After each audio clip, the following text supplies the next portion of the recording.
It appears that AEW may very well introduce some new championship belts to television very soon. A lot of people believe that we might expect an announcement or a debut of some kind at Double or Nothing. So these new championship belts, what could it be? I'm going to be fantasy booking that. Also, Ric Flair and AEW All Out news. Guys, make sure you watch this video in its entirety. But let's talk about those new championship belts. What could it be? Is it the trios belts? Is it a light heavyweight championship belt? Women's tag team championships?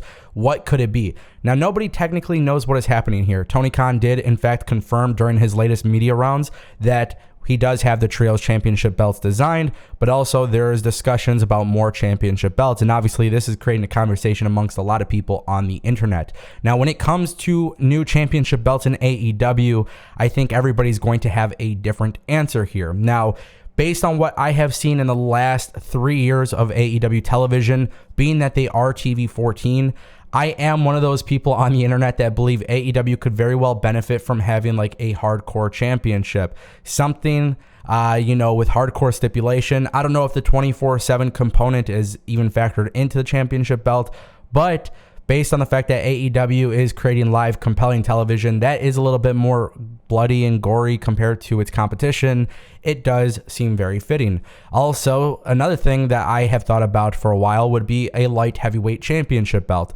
Normally, whenever I mention this, a lot of people seem to disagree with me because half the roster is definitely a light heavyweight. But I think having another mid-card championship belt, something based out of a weight limit, could be really, really special. It's difficult with wrestling, but when you look at NJPW and you look at Impact, I think AEW is a company that can make it work. Whether it's a junior heavyweight or a light heavyweight championship or even a cruiserweight championship, I do think that would be a nice idea. And then also a third one that's kind of come to me recently is the idea of having a championship belt that is designed for AEW Dark. It appears to me that AEW is trying to book these AEW Dark episodes a little bit better. You're starting to see more main roster stars on these shows. Obviously, you see them padding their records and whatnot, but we're starting to see more storylines also carry over from show to show.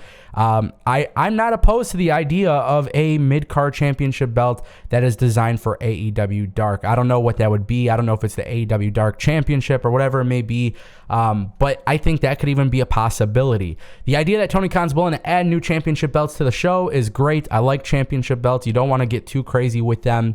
Obviously, WWE and New Japan both have quite a few championship belts, but I think the idea of having championship belts, it makes sense, right? I like the idea of divisions. I like that idea, but I think it becomes a conversation that's over 2-3 hours long. You know what I mean? And maybe that's something that we'll talk about live on the Ango show. But I genuinely feel when it comes to championship belts, more championship belts that mean something is better for AEW. And then also one thing I do want to point out when it comes to championship belts that's very, very important. Right now, ROH championship belts are being defended on AEW television, but at the same time too, those are Ring of Honors. Those aren't AEW. So that's going to be really interesting to see how that's all factored into play. Now, with that being said, guys, I want to talk about AEW All Out. If you missed my previous video, we talked about AEW possibly moving All Out away from Chicago. Now, rumors suggest that AEW could very well be bringing All Out to Toronto. There's no confirmation here, nothing guaranteed, but the more and more that I think about it, Toronto would be a very interesting choice. One, to my knowledge, I don't think AEW's been to Canada. Two, AEW's viewership in Canada is pretty damn strong. So based on those numbers and statistics, the analytics are indicating AEW draws in Canada.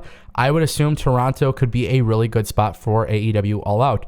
Also, I think one thing that really needs to be mentioned here is what is the yearly plan for the Forbidden Door pay-per-view? Because if it is a yearly event, if it's going to take place every summer, then maybe that takes place in Chicago every summer, and All Out will be the pay-per-view that goes to state or different countries or whatever it may be.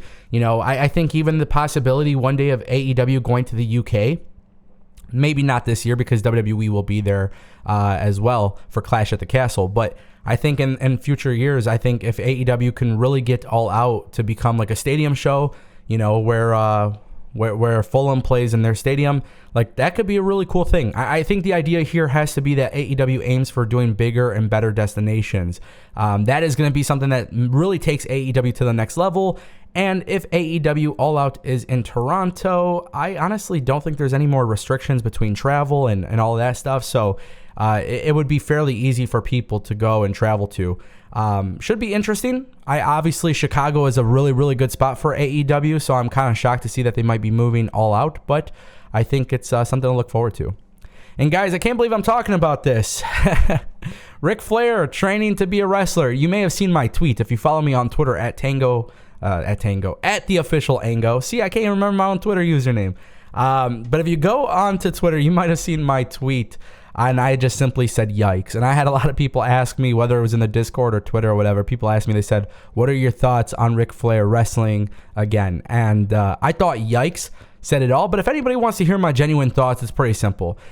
Ric Flair should not be wrestling in a ring. I don't care how legendary you are. Ric Flair, I've seen the videos of him taking bumps. It's very, very, very, very overwhelming to see something like that. I don't know if Ric Flair, why? Look, I don't know why Ric Flair wants to wrestle. To be honest, I don't care that Ric Flair wants to wrestle. I think it's apparent at this point, at this stage of the game, that a lot of people probably aren't interested in this. And, you know, I think Meltzer was saying something about it. I know Meltzer, it seems like Meltzer has been pretty against it, but I know Meltzer was saying that there was a rumor that it's going to be Ric Flair and FTR against the Rock and Roll Express and somebody else. I don't know. I have no idea what these guys are planning. And again, it's just my personal opinion. I'd prefer not to see Ric Flair wrestle at what? He's like 74, 73 years old, maybe. I might be wrong, but he's up there in age. And like I said, I watched those videos of him training with Jay Lethal. They're not good videos. I don't know what the hell this guy wants to do, honestly. I really don't know. But hey, good luck to you, man. Good luck to you. I don't know if this is something that would be taking place in AEW. My assumption is that this would be like an indie show, because I don't think AEW is going to put Ric Flair on TV. We all know what happened last time. There was rumors of that, but ultimately, you know, I'll let you guys form your own opinion. I'm just not with it. I'm not with it. I'm not going to sit here and say I'm with it. I saw those videos. I was not keen on it, and I thought he retired. That's pro wrestling. Pro wrestling, retirement. Then they come back, and then, you know, hey, man, best of luck to you. Good luck. It's a no for me, dog. Anyways, let me know what you guys think in the comment section down below. I appreciate you guys watching this video. Thank you, everybody, for the birthday wishes as well. Thank you so much. I'll see you guys next time.